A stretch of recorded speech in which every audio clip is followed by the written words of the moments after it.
Hey now, what is up, everybody?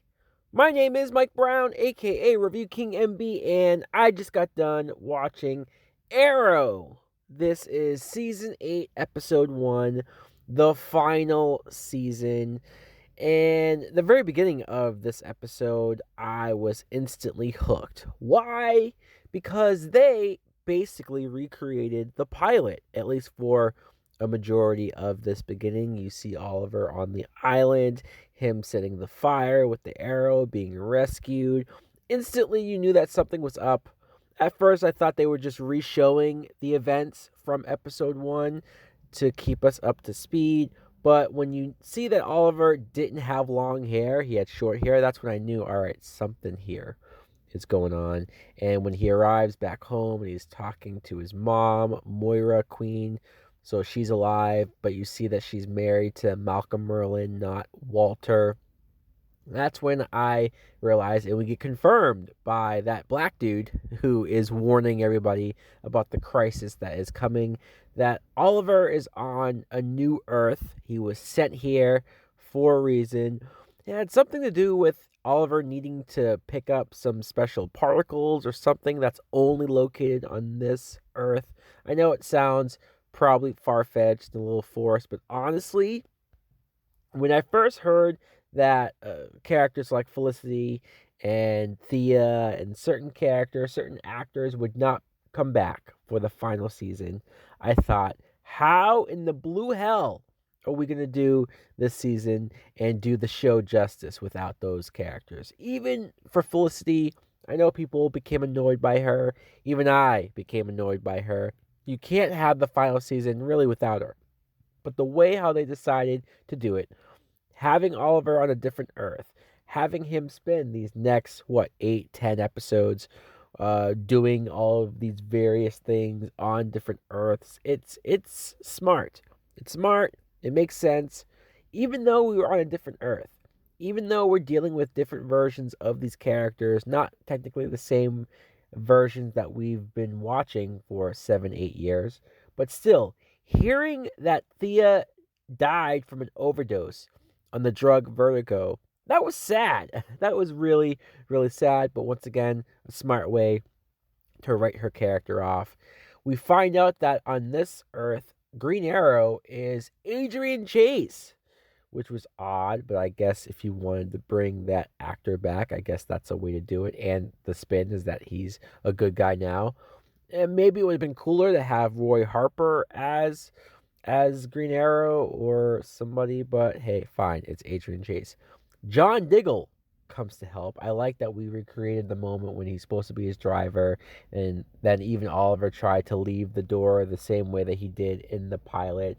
But this is our Diggle. This is regular Diggle, who was sent here by Felicity from that device that I think they use with Supergirl and Flash and whatnot to go to different Earths.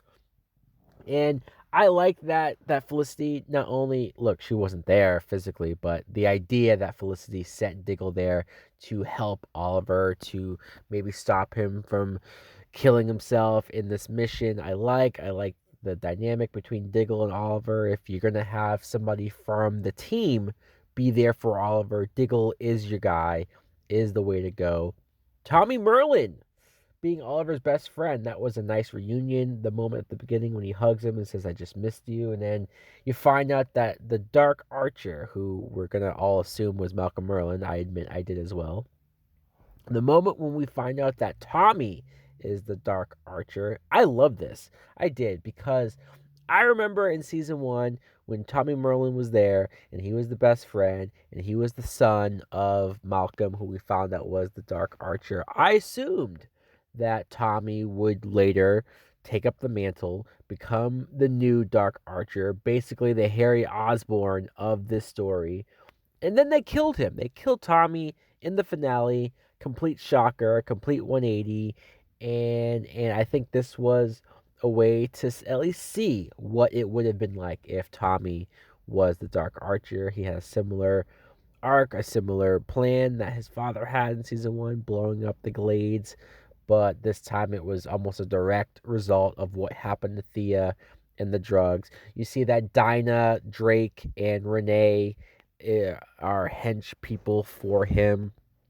Instantly, when I saw those two characters, I rolled my eyes because I was feeling nostalgic for what this show was giving me, reminding me about season one, reminding me about the earlier seasons, reminding me about the earlier cast, reminding me about the newer cast isn't really all that great. Let's be honest. I'm sorry if there are people out there who do like the newer characters, who do enjoy them. I just have never connected with them. I've never cared for them. In fact, that reminds me, because I didn't write this in my notes, but I'm just now remembering that this episode had flash forwards.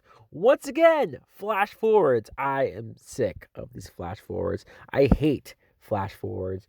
Last season, they were terrible. They were annoying. I tried to give them a chance. I tried to see where they were going with the story. And then after a while, I started to fast forward the flash forwards. I was going to do that again here, but I wanted to see. I wanted to see if there was a good reason why these flash forwards were here. And honestly, I haven't seen that reason.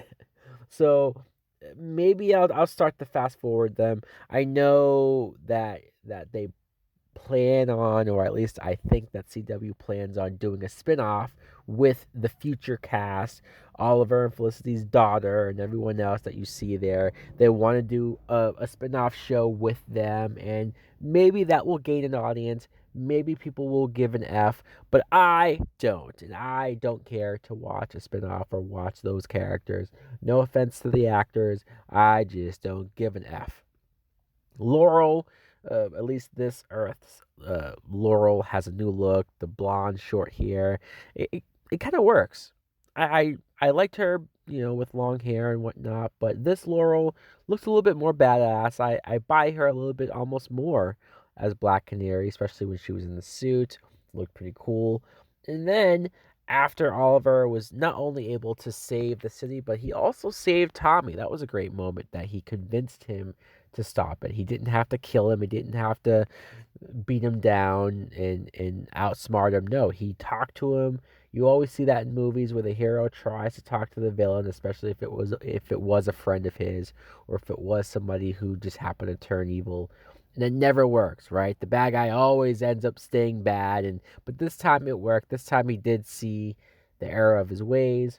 And then the universe just started to blow up, essentially. Like, people started disappearing, getting dusted almost. Sound familiar?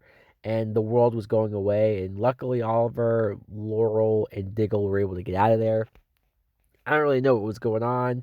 But look, was this episode perfect? No, it had flash forwards, which were terrible.